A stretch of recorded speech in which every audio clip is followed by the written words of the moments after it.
Apparent depth for normal and oblique view. Normal view का तो meaning है अपन यहां से देखेंगे, जैसे अपन किसी पानी से भरे हुए किसी यूटेंसिल में एक सिक्के को रख देते हैं, पी पॉइंट पर रख दिया अपन ने एक कॉइन, और उस कॉइन को अपन यहां से देखें, चाहे से यहां ऑब्लिक व्यू से देखें, इस तरीके से, ऑब्लिक का मतलब तिरछा, तो वो हमें क्या करता है, उठा हुआ दिखाई देता है। देखा है अपन ने कि जब कोई भी ऑब्जेक्ट पानी से भरे हुए पात्र के अंदर बॉटम पे रखा होगा, लेकिन वो उभरा हुआ दिखाई देता है, ऊपर उठा हुआ दिखाई देता है, ऐसा लगता है कि वो उस बॉटम पे नहीं होता, बॉटम उसका ऊपर उठा हुआ दिखता है, ड्यू टू रिफ्रैक्शन। रिफ्रैक्शन की वजह से ऐसा होता है। तो यहां पर अपन ने एक कॉइन ले लिया जो कि पी पॉइंट पर रखा हुआ है। पी पॉइंट पर प्रेजेंट इस कॉइन को जब हम नॉर्मली देखते हैं या ऑब्लिकली देखते हैं, तो दोनों टाइप से ये हमें कहां पे दिखाई देता है, पी डैश पॉइंट पर दिखता है, यानी इतनी डेप्थ जो है, इतनी हाइट, ये ऊपर उठा हुआ दिखता है हमें यहां। तो उसके लिए अपन इस वाली हाइट को और इस वाली हाइट, इन दोनों रियल और एपरेंट डेप्थ के अंदर रिलेशन बनाने के लिए अपन कहते हैं कि पी पॉइंट से निकलने वाली एक इंसिडेंट रे, वो इंसिडेंट होती है on the separating surface. Separating surface ये वाली वाटर और एयर को सेपरेट करने वाली सरफेस, सेपरेटिंग सरफेस को। और after refraction R S direction में मूव हो जाती है। कौन सी डायरेक्शन में चल जाती है, आर एस डायरेक्शन में। और इस रिफ्रैक्टेड रे आर एस को जब अपन पीछे की तरफ बढ़ाते हैं, तो ये कहां पर मिलती हुई अपीयर होती है, पी डैश पर। पी डैश जिस पॉइंट पर ये मिलती हुई हमें अपीयर होगी, इस पॉइंट पर हमें क्या मिलेगी, इसकी इमेज, जो कि कैसी इमेज होती है, वर्चुअल। भाई हम इसको यहां रियली तो ये यहां पर रखा हुआ है बॉटम पर, लेकिन अपन इसको कहां देख रहे हैं, पी डैश पर। और पी डैश क्या है, एक वर्चुअल इमेज की तरह बिहेव करती है ना। तो इसको वर्चुअल डेप्थ या एपेरेंट डेप्थ कह सकते हैं, यानी दिखने वाली। लेकिन होता कहां है ये ओरिजिनल में, ये होता है अपने पास पी पॉइंट पर। तब आप यहां देखें कि यहां पर जो ये वाली रे है पी आर इंसिडेंट रे है, तो नॉर्मल के साथ में इंसिडेंट एंगल आई बनाएगी, और आफ्टर रिफ्रैक्शन यहां पर बनने वाला एंगल क्या हो जाएगा, रिफ्लेक्टेड एंगल।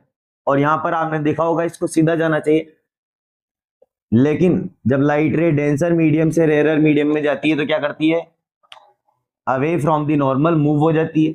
इसलिए ये ऐसे जाने की जगह थोड़ा डिस्टेंस बन गया, यानी angle of reflection is greater than angle of incidence, angle I के। अब यहां पर बनने वाला एंगल आई है, तो यहां पर भी आई बनेगा। कौन से वाले एंगल है ये, अल्टरनेट एंगल, ठीक है ना। आपको दिख रहा है इन ट्राइंगल पी क्यू आर, ये बड़ा वाला ट्राइंगल पी क्यू और पी क्यू आर में अगर हम साइन आई की वैल्यू निकालें, तो ये एंगल है, एंगल के सामने वाली लाइन क्या होती है, परपेंडिकुलर, ये हो जाएगा बेस और ये हो जाएगा हाइपोटेन्यूज। तो साइन आई क्या होती है, परपेंडिकुलर अपॉन हाइपोटेन्यूज हो जाएगा। और साइन आई की वैल्यू क्या होगी, परपेंडिकुलर क्या है आपके पास, क्यू आर, और हाइपोटेन्यूज क्या है, पी आर। क्यू आर और पी आर, इक्वेशन नंबर 1 हो जाएगा। ऐसे ही अपन in triangle P dash Q R में दिख रहा है, यहां पर पी डैश क्यू और आर, इसमें अपन एंगल की वैल्यू निकाले तो ये बनेगा sine R is equal to, यहां पर हो जाएगा वही परपेंडिकुलर अपॉन हाइपोटेन्यूस। और साइन आर की वैल्यू क्या मिलेगी आपको, परपेंडिकुलर क्या होगा यहां पर, क्यू आर रहेगा, और hypotenuse P dash R. Equation number 2 हो जाएगी। ये यहां पर परपेंडिकुलर रहेगा, इस वाले ट्राइंगल में भी एंगल के सामने वाली जो साइड होती है वो परपेंडिकुलर होती है, Q R upon P dash R हो जाएगा। अब आप जानते हैं by Snell's law. Snell's law क्या बताता है आपको?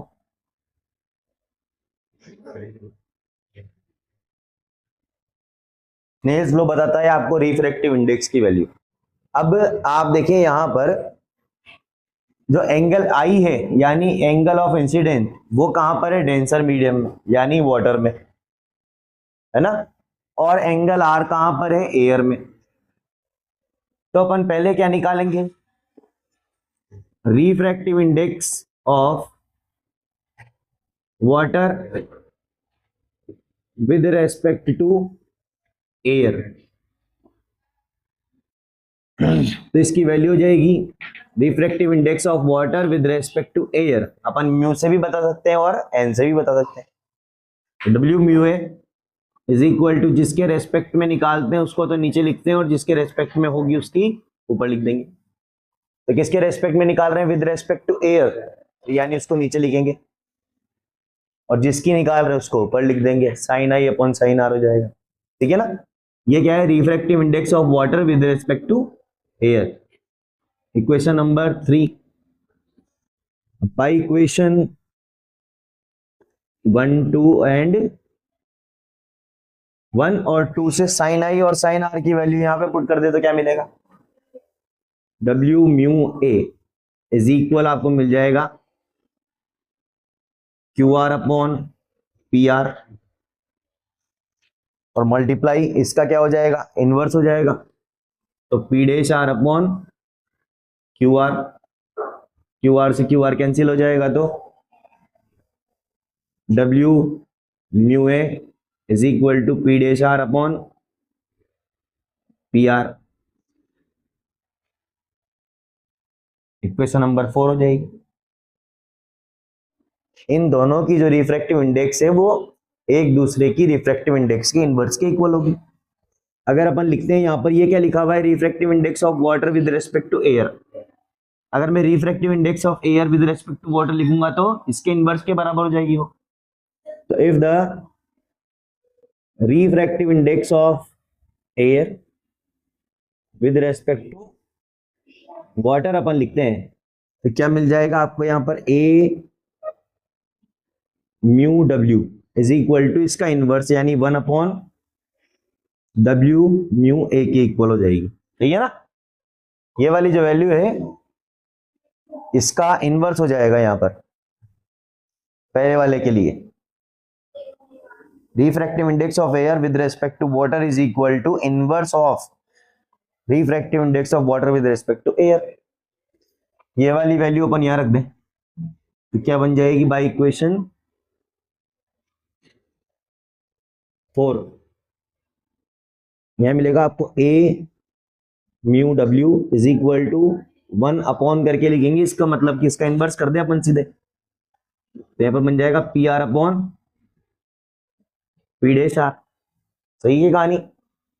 अब यहां पे बताओ पी आर और पी डैश आर, अगर ये आर पॉइंट जब अपन इसको नॉर्मली देखेंगे यहां से, तब ये आर पॉइंट कहां पर होगा? यहां होगा, क्योंकि कभी भी किसी भी ऑब्जेक्ट को कब देखते हैं? जब हमें उसकी रिफ्रैक्टेड या रिफ्लेक्टेड लाइट रे हमारी आंख में जाती है, यानी ये लाइट यहां जानी चाहिए, यानी ये आर पॉइंट यहां जाएगा क्यू के पास, ये लाइट सीधे की सीधे आंख में जाएगी। तो यानी ये जो पी आर है इसको उठा के अपन यहां लिया है, तो ये वाली लाइन यूं हो जाएगी क्या?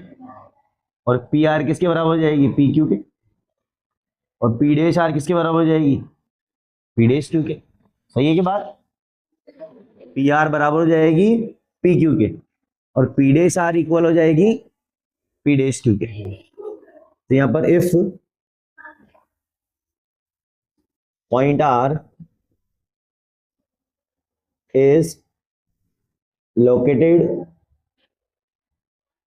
ऑन पॉइंट क्यू, तो यहां पर अपन क्या लिख सकते हैं? पी आर इक्वल हो जाएगा पी क्यू के और पी डैश आर इक्वल हो जाएगा किसके? P dash. बताओ पी क्यू की वैल्यू क्या है यहां पर? पी क्यू H2 है, रियल डेप्थ, और पी डैश क्यू क्या है, H1। ये तो हो जाएगा हमारे पास H2 और ये हो जाएगा, ये दोनों वैल्यू अगर अपन यहाँ रख दें तो क्या मिलेगा, A mu W is equal to हो जाएगा अपने पास H2 अपॉन H1। ये तो रिफ्रैक्टिव इंडेक्स की वैल्यू निकल गई। अब अपन को क्या चाहिए थी, एपेरेंट डेप्थ। तो यहां पर H1 की वैल्यू क्या बन जाएगी, H2 upon A mu W। यानी जो वर्चुअल डेप्थ या एपेरेंट डेप्थ है उसकी वैल्यू इक्वल होती है रेशो ऑफ रियल डेप्थ और रिफ्रैक्टिव इंडेक्स ऑफ मीडियम। यानी वाटर है तो वाटर, पेट्रोल है तो पेट्रोल, या कोई डायमंड है या कोई भी ग्लास, तो उसमें अगर अपन देख रहे हैं तो उसकी जो रिफ्रैक्टिव इंडेक्स है और रियल डेप्थ है उन दोनों का रेशो इक्वल किसके होगा, एपेरेंट डेप्थ के। आगे बात समझ में।